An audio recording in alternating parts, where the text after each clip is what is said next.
माताओं बहनों बुजुर्गों बच्चों सभी को सादर सप्लेट सतगुरु जिनका नाम है घट के भीतर धाम ऐसे दीन दयाल को कोटन कोट प्रणाम। प्रेमियों, बड़े सौभाग्यशाली क्षण होते हैं जिन क्षणों में उस मालिक की याद की जाती है।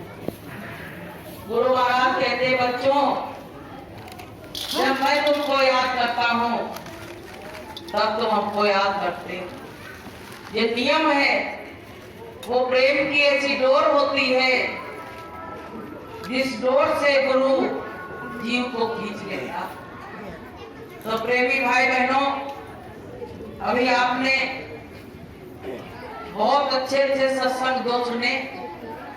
इतनी अच्छी ज्ञान की बातें अगर अपने हृदय में रख लो तो जीवन समझ जाएगा। कहीं जाने की जरूरत नहीं है, आपका जीवन धन्य हो जाएगा और जन्म मरण का बंधन छूट जाएगा। प्रेमियों, ये संसार सृजन और विसर्जन का, जब सृजन होता है तो जीव को अच्छा लगता है और जब विसर्जन होता है तो जीव रुकता। जब जीव दुनिया में आता है तो बड़ी खुशियां मनाई जाती हैं, बड़ी बड़ी पार्टियां होती हैं, बड़े बड़े गोला बारूद लगाए जाते हैं। लेकिन जब जीव संसार से विसर्जन की तरफ जाता है तो लोग रोते। इससे आज तक किसी भी जीव को निजात नहीं मिली। गुरु महाराज कहते बच्चों, चाहे तुम कुछ भी उपाय कर लेना, लेकिन मौत से कभी पीछा छूट नहीं सकता। एक उपाय जरूर है, उससे छूट सकता है, उसको लोग पसंद नहीं करते। वो उपाय क्या है कि संतों की शरण में अगर आ गए तो जन्म मरण का बंधन टूट जाएगा। कहा गया है कि तेरो जन्म मरण मिट जाए, गुरु को नाम सुमर प्यारे। तेरा जन्म मरण मिट जाए, गुरु का नाम सुमर प्यारे। नाम सुमर प्यारे, गुरु का नाम सुमर प्यारे।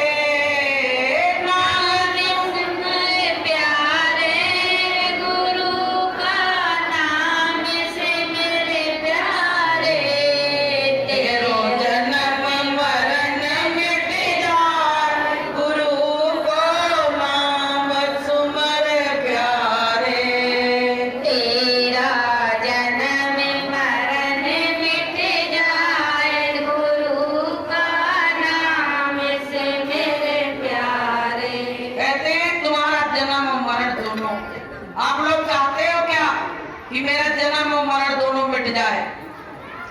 कितना जीव दुखी है जब अपनी मौत की सोचता है कि अरे, चाहे जितना पैसा कमा लो, चाहे बड़े बड़े घर द्वार बना लो, चाहे जितनी माया इकट्ठा कर लो, लेकिन ये सब छोड़ के तो हमको जाना ही पड़ेगा। हमको छोड़ के हर हाल में जाना पड़ेगा।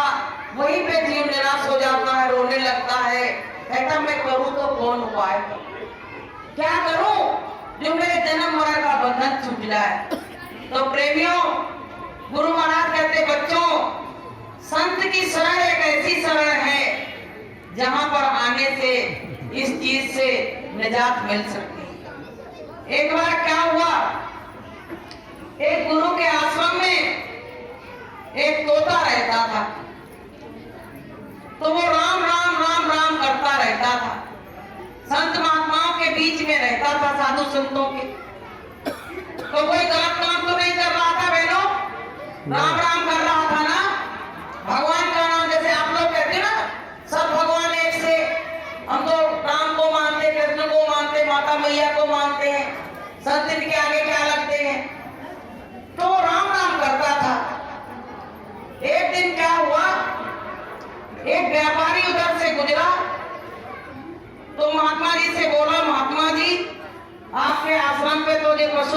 आते रहते हैं, ये तोता मुझको बड़ा अच्छा लग रहा, मुझको दे दो, क्या कीमत लोगे?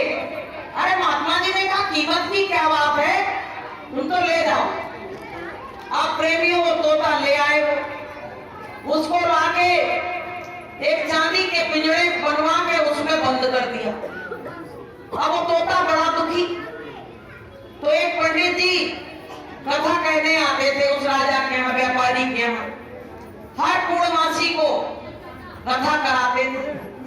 अब तमाम माताएं बहनें एकादशी पूर्णमासी का व्रत रखती हैं, और पता मेरे बगल में भागवत बैठी है, तो पंडित जी क्या कह रहे हैं, बोले पूर्णमासी का एकादशी का व्रत रखो तो तुम्हारा जन्म मरण खत्म हो जाएगा। हमने जब सुना तो हमें बड़ा वो लगा, हमने कही कि बताओ जब पंडित जी ऐसी बात बता रहे हैं तो जनता का क्या होगा। तो उसमें गुरु महाराज एक लाइन की प्रार्थना आपको सुनाएंगे कि जाग सखी उठे जागरी मेरे सतगुरु आए, जागे सखी उठे जागरी मेरे सतगुरु आए, सतगुरु आए मेरे स्वामी आए, सतगुरु आए मेरे स्वामी आए, जागे सखी उठे जागरी मेरे सतगुरु आए, जागे सखी उठे जागरी मेरे सतगुरु आए। अब सुनोगे दूसरी लाइन आप लोगों के लिए, व्रत करे तूने पूरन मासी, व्रत करे तूने पूरन मासी, धोए ना दिल के दागरी मेरे सतगुरु आए, धोए ना दिल के दागरी मेरे सतगुरु आए, जागी सखी उठे जागरी मेरे सतगुरु आए। अब प्रेमियों कहते हैं कि जाग सखी उठ जागरी मेरे सतगुरु आए। सतगुरु आ गए, ज्ञान ले लो। तुमने व्रत रखे पूर्णमासी के, कहने लगी चावल नहीं खाएंगे नहीं कीड़ा बनेंगे, और ये व्रत छोड़ देंगे तो हमारा जन्म मरण नहीं कट पाएगा। लेकिन तुमने अपने दिल के दाग नहीं धोए, जो सबसे पहले सफाई उसी की करनी चाहिए। तो प्रेमियों जब सफाई नहीं हुई, दाग नहीं धुले, तो व्रत रखने से कोई फायदा नहीं। तो अब इधर आ जाओ। तो क्या हुआ, वो व्यापारी तोता लेके आ गया। अब वो तोता पिंजरे में बंद, तो उसको बड़ा प्रतिशोध कि मैं भगवान का नाम लेता था, राम का नाम लेता था, और फल फूल खाता था, बढ़िया घूमता था, और ये महात्मा जी ने मुझको एक पिंजरे में कैद करा दिया। अब बड़ा दुखी हो। अब पंडित जी कथा कहने आए जब, तो वो क्या कहे, पंडित जी जब कथा कहे तो वो कहे हर पंडित झूठे।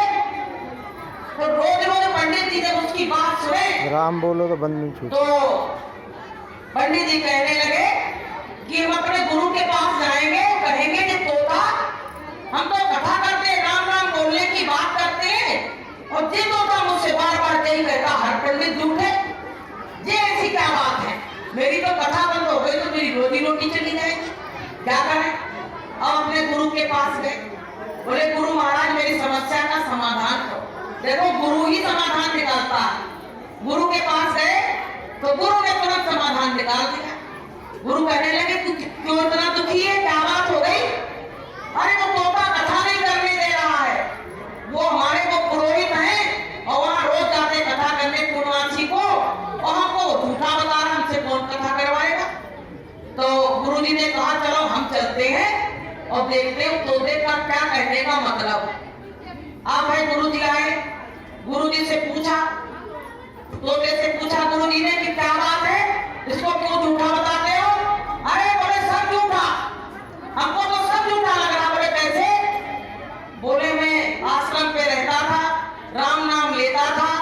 अब मुझको इस पिंजड़े में लाके बंद कर दिया, मैंने कोई गलत काम किया था क्या? तो गुरुजी ने कहा कोई गलत काम नहीं किया था। तो बोले अब ये बताओ इस पिंजड़े से मेरी मुक्ति कैसे? तो गुरुजी ने कहा ये तो बहुत छोटी सी उपाय है, मैं बता देना, कर लेना और तुम मुक्त हो जाओगे। अब भैया गुरुजी ने उसके कान में बता दिया। बोले जे खाना डालने के लिए आए रानी जब, तो तुम ऐसा करना, बीमारी का बहाना बना लेना और उस पिंजड़े में बेहोश होके लेट जाना। और वो जब देखेंगी हिलाएंगी डुलाएंगी, हिलना नहीं तो वैसे पिंजड़ा खोल देंगी। अब इसने यही किया। जब वो दोपहर में खाना लेके आई और थोड़ा सा दरवाजा खोल के डालने लगी तो तोता ने अपने को मृत घोषित कर दिया। कहने लगी आज से मर गया, अब क्या खाएगा? तो नौकर से बोली ले जा इसको, बाहर वहां पूरा पड़ा है उसके ऊपर इसको डाल जाओ जाके। जैसे उस पिंजड़े को उठाया और जैसे खोला तो पिंजड़ा से तोता उड़ के, और क्या कहा पिंजड़े से तोते ने कि राम मिले तो बंधन बंधे और गुरु मिले तो बंधन छूटे। तोते ने कहा कि राम का नाम बोलने से मुझको इस बंधन में बांध दिया था, लेकिन जब मैंने गुरु को बुलाया और गुरु ने हमको उपाय बताया, युक्ति बताई, तो मेरा बंधन, मैं बंधन मुक्त हो गया, आजाद हो गया। तो बोलिए प्रेम से। तो प्रेमियों गुरु की ये मेहनत गुरु जो कर सकता है वो भगवान नहीं कर सकता है, क्योंकि राम भगवान ने स्वयं कह दिया है कि अगर तुम गुरु के पास नहीं गए, डायरेक्ट मेरे पास आ गए तो मुझको तुम पहचान नहीं पाओगे। बताइए, भगवान ने कुछ संकेत दे दिया। तो हमको सबको क्या करना चाहिए? जीवन में गुरु बनाना चाहिए, और अच्छा गुरु, सुजाता गुरु कि जो जाने सो देई जनाई, जानती तुम ही होई जाई। जो जानेगा वही तो जना पाएगा। भाई सत्यलोक का रास्ता गुरु महाराज जानते हैं, तो गुरु महाराज ने बताया, अगर नहीं जानते तो कैसे बताते? तो प्रेमियों ऐसे भेदी सतगुरु मिल गए, अब हमको सबको चिंता करने की जरूरत नहीं है, बस उस रास्ते पे चलने की जरूरत है। चलते चलो। गुरु महाराज ने कहा बच्चों तुम चलते रहो, मैं तुम्हारा काम बना दूंगा। तो प्रेमियों ऐसे समर्थ गुरु मिले, हम तो इस काबिल नहीं थे, पता नहीं क्या दया कृपा हुई जो मिल गए। और आज का सत्संग देखो, जो माता जी बैठी है इनने कराया, कहते गुदड़ी में लाल छिपे हुए हैं हम जान नहीं सकते।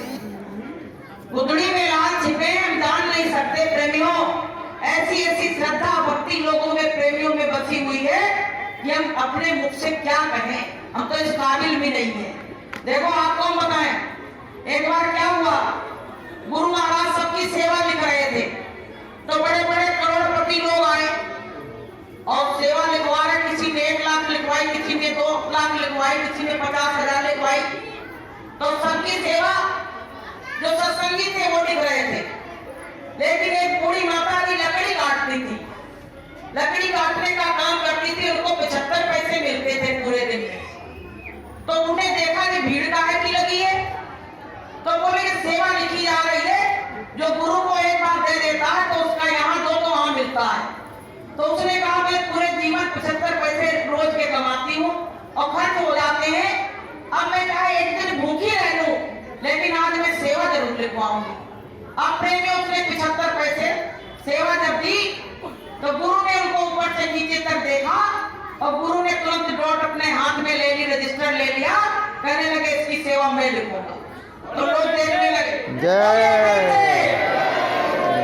तो प्रेमियों जब गुरु ने रजिस्टर लिया तो सत्संगी लोग जो बैठे थे संगत देखने लगी कि 1-1 लाख 2-2 लाख की सेवा तो इन लोगों ने लिखी और ये सेवा गुरु जी क्यों लिख रहे हैं। तो लोगों में बड़ा प्रतिशोध हो गया, लड़ाई की भावना आ गई, गुस्से में लड़ने लगे, कहने लगे हमारे प्रश्न का आप उत्तर दो उसके बाद लिखोगे।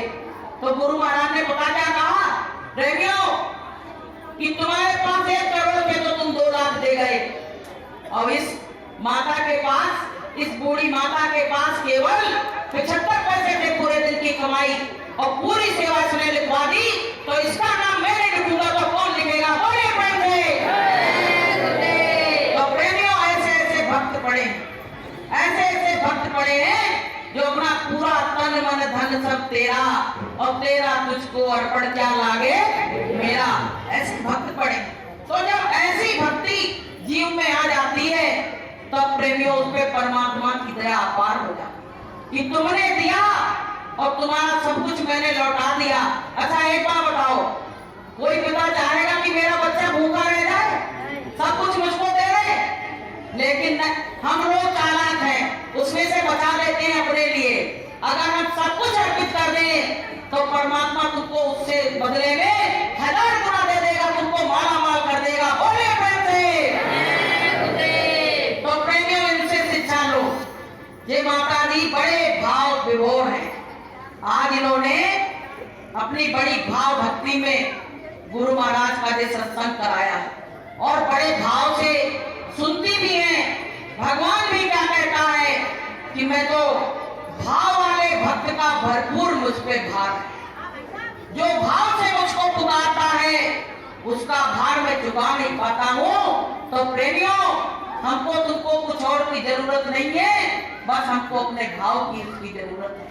तो प्रेमी भाई बहनों, अगर हर जीव के मन में ये बात आ जाए, ये भावना आ जाए। अच्छा एक बात बताओ, चाहे जितना कमा लो, बीमार हो जाओ तो डॉक्टर क्या कहते हैं कि आप भैया मूंग की दाल और रोटी खाना, कुछ और नहीं खाना, घी खाना नहीं, दूध खाना नहीं, और सब फल भी मना कर देते, एक आध फल चलता। आप बताइए पैसे का क्या होगा? तो अभी आपके हाथ में मौका है, थोड़ा सा पुण्य दान करते चलो कि कुछ काम करते जाना, दुनिया से जाने वाले कुछ काम करते जाना, दुनिया से जाने वाले आते हैं रोज लाखों, बेकार जाने वाले कुछ काम करते जाना। कुछ काम कौन सा है? यही काम कि थोड़ा दान पुण्य करते चलो, जीवों पे दया करो, गरीब दुखिया की मदद करो। ये हमारा मानव धर्म है। आपको हम बताएं, जब जीव दुनिया से जाता है तो केवल हाथ जड़ा के चला जाता है, कुछ उसके साथ नहीं जाता। और ये माया का देश है, माया हमको जगह जगह लुभाती रहती है, हमको प्रलोभन देती रहती है। प्रेमियों, आपको मैं एक छोटी सी घटना सुनाए, मेरे अभी घर पे हुई आज के दिन। एक पुत्र जाने कहां से आ गया था। अब वो क्या करता था, अंदर तो नहीं घुसता था, मैं बाहर दरवाजे पे बैठा और सब ऐसे ऐसे करके देखता रहता था। हम लोग सोचते थे हमने पाला ना, कुछ जाने कहां से आ गया था, और चुपचाप बैठा रहता था और गरम रोटी खाता था, ठंडी डाल दो तो वही जली देती थी। आप प्रेमियों, क्या हुआ, अभी 4-5 दिन पहले उसकी ऐसी तबीयत बिगड़ी, तो रात में हमने उसको खूब सारे कपड़े दिए, उठाए, उसको सब चुपचाप वहीं बैठा रहा। तो जब चलने फिरने लगा तो हमको लगा कि ये ठीक हो गया है। हमने उसको डॉक्टर को भी कहीं बुला लाना बच्चों से कि इसको दिखा दे, बेचारा बीमार है। 3-4 दिन हो गए। अब वो अपने मन की कौन से कहे, इंसान होता तो कहता, और उसका कोई देखने वाला भी नहीं, इंसान होता तो कहता मेरे ये दर्द हुई, चलो डॉक्टर पे ले चलो। बेचारा अपनी जिंदगी और मौत से जूझता रहा और कल रात में उसने दम तोड़ दिया। और प्रेमियों, इतने दिन से वो खा रहा था, पी रहा था, तो जब रात में उसको देखा तो बड़ा दुख लगा कि आंखों से उसके प्राण निकल गए, चुपचाप वहीं का वहीं लेटा रह गया। तो प्रेमियों, ऐसे ही हमारी तुम्हारी भी एक दिन मौत हो जाती है। हम तो बस इतना है फर्क कि हमारे तुम्हारे घर वाले देख ले कर लेते हैं और उनका बेचारों का कोई नहीं। तो प्रेमियों, ये 84 लाख के दुख बढ़े बहुत ज्यादा। गुरु महाराज कहते बच्चों, 84 के बंधन से जो मुक्त हो जाएगा वही शहंशाह है, बाकी तो सब लोग बेकार है। हमने बहुत कुछ कमाया यहाँ से, लेकिन ये दौलत अगर नहीं कमाई तो सब कुछ बेकार हो गया। तो प्रेमी भाई बहनों, ये दुनिया एक सराय है, मुसाफिर खाना है। हम लोग अपना अपना रोल अदा करने के लिए चले जाएंगे, ना कुछ लेके आए और ना कुछ लेके जाएंगे। चला चली का मेला है और उड़ जाए हंस अकेला। कि जिंदगी में हजारों का मेला जुड़ा, जिंदगी में हजारों का मेला जुड़ा। हंसा जब जब उड़ा तो अकेला उड़ा, हंसा जब जब उड़ा तो अकेला उड़ा। ना वो राजा रहा ना वो रानी रही, कहने सुनने को बस एक कहानी रही।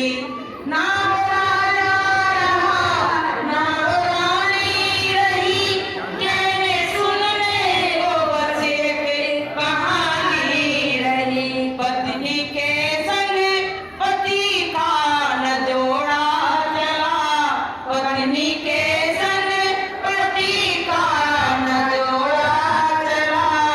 हंसा जब जब उड़ा तो अकेला उड़ा, हंसा जब जब उड़ा तो अकेला। कितना वादा करते पति पत्नी कहते हैं कि तू नहीं रही तो मैं कैसे रहूंगा, और वो कहती तुम नहीं रहे तो मैं कैसे रहूं। लेकिन प्रेमियों, जब तबीयत बिगड़ती है तब ना वो पति संग जाता है और पति की आ गई ना पत्नी संग जाती है, बीच मझधार में छोड़ के और यहाँ से दुनिया से रवाना हो जाते हैं। तो प्रेमियों, बीच में मिले बीच में छोड़ दिए, लेकिन गुरु महाराज कहते बच्चों मैं तुमको छोड़ने वाला नहीं, मैं तुमको बिल्कुल हर हाल में, अगर आखिरी सांस में भी मैं मिला तो मैं तुमको नहीं छोड़ूंगा और तुम भी मुझको नहीं छोड़ना। गुरु महाराज बहुत कहते रहते थे। तो प्रेमियों, हमको तुमको अपने मालिक के वचनों को याद रखना है। गुरु वचन जिनको याद रहेंगे वो गुरु के रास्ते से कभी भटकेगा नहीं, और गुरु वचन जिनने भुला दिए वो गुरु के रास्ते से भटक जाएगा। कि गुरु वचनों को रखना संभाल के, गुरु वचनों में गहरा राज है। जिसने जानी है महिमा गुरु की, उसका डूबा कभी ना जहाज है। तो प्रेमियों, जिसने गुरु के वचनों की महिमा जानी उसका जीवन रूपी जहाज कभी डूब नहीं सकता है। कि गुरु ही गुरु गाओ भाई, तो गुरु हो जाए अंत सहाय। तो गुरु पे पूरा भरोसा करो, दुनियादारों पे भरोसा मत करो जो सब छोड़ देंगे, ये मेला है मेले में मिले सब बिछड़ जाएंगे। लेकिन एक गुरु ही अकेला है जो मेले के बाद भी हमसे बिछड़ेगा नहीं और हमारा साथ निभाएगा। तो प्रेमियों, हमारा सच्चा हितैषी है कि नहीं है? गुरु हमारा हितैषी है कि नहीं है? और तो मेरा कोई हितैषी नहीं बन सकता है। प्रेमियों, कि रिश्ते झूठे नाते झूठे और झूठे से तू प्यार करे, और मतलब के सब संगी साथी जिनका तू एतबार करे। इसका एतबार कर रहे हैं वो सब मतलब के संगी साथी हैं, वो हमको छोड़ देंगे। जाके वहां मरघट पे ले जाते हैं और ठंड हुई तो जल्दी जल्दी जला के वो भरते हैं। कहते भैया ठंड के मारे मर गए, और भैया कोई किसी किसी की लाश बड़ी वजन हो जाती है तो कहते बड़ा पापी था, मरघट तक ले जाना मुश्किल हो गया। तो बाद में उपाधि कर रही, आप बताओ क्या हो। तो प्रेमियों, तुम चाहे जितना कर लो इस दुनिया के लिए, सब कुछ बेकार है। और रिश्तों को इस तरह थूक देते हैं आगे, और नीम की पत्ती खा के और थूक देते हैं और कहते हैं आज से हमारा तुम्हारा हमेशा हमेशा के लिए रिश्ता करवाहट में बदल गया। प्रेमियों, बताइए ऐसे रिश्तों के लिए मैंने पूरा जीवन बर्बाद कर दिया। तो प्रेमियों, हमको तुमको इस दुनिया से नाता तोड़ो और प्रभु से नाता जोड़ो, क्योंकि अब समय बुलावा आने वाला है। अभी भाई साहब कह रहे थे ना, राम सिंह मकान खाली करो, राणे सिंह मकान खाली करो, तो ये अल्टीमेटम हमारे लिए भी तैयार खड़ा है, आने वाला है। तो प्रेमियों, जब वहां से संदेश आ जाएगा तब क्या काम करोगे? ये बताओ, जब आग लगेगी तब कुआं खोदोगे क्या? ये बताओ, आग लगती तब कोई कुआं नहीं खोद पाता है। ऐसे मौत आती है तो कोई सदगुरु को नहीं ढूंढ पाता है। समय रहते देख जाओ, समय रहते जाग जाओ, तो आपका काम बन जाएगा, लोक बन जाएगा, आपका परलोक बन जाएगा और आपको पापों से मुक्ति मिल जाएगी। तो प्रेमी भाई बहनों, हम ज्यादा कुछ ना बोल के, क्योंकि समय हो गया है, अभी रमेश भाई साहब खड़े हैं, थोड़ा सा 2-4 वचन वो भी बोलेंगे, ऐसी बात नहीं है। तो प्रेमियों, माताओं बहनों, आपसे हाथ जोड़ के विनती प्रार्थना है, आज आप यहाँ से संकल्प लेके कुछ जाओ, क्योंकि संकल्प शक्ति बहुत बड़ी शक्ति होती है। कि आज से मैंने यमदूतों की जो बात सुनी है कि अगर भजन नहीं करेंगे तो यमदूत हमको खींच के ले जाएंगे, तो आज से हम क्या करेंगे कि जय गुरुदेव राम प्रभु का माला करेंगे और गुरु महाराज का ध्यान करेंगे, तो हमारी मुक्ति हो जाएगी। तो प्रेमियों, हमको तुमको जो जीवन मिला है उसके लिए तैयारी करो कि बड़े भाग्य मानुष तन पाया और सुर दुर्लभ सदग्रंथ गाया। सबसे बड़ी उच्च कोटि की योनि है तो मनुष्य योनि है, इसके आगे कोई और योनि नहीं है। तो प्रेमियों, मानव जीवन की कदर करो। ये जीवन जा रहा है, ये जीवन जाने के बाद आपको जीवन मिलने वाला नहीं है। की बात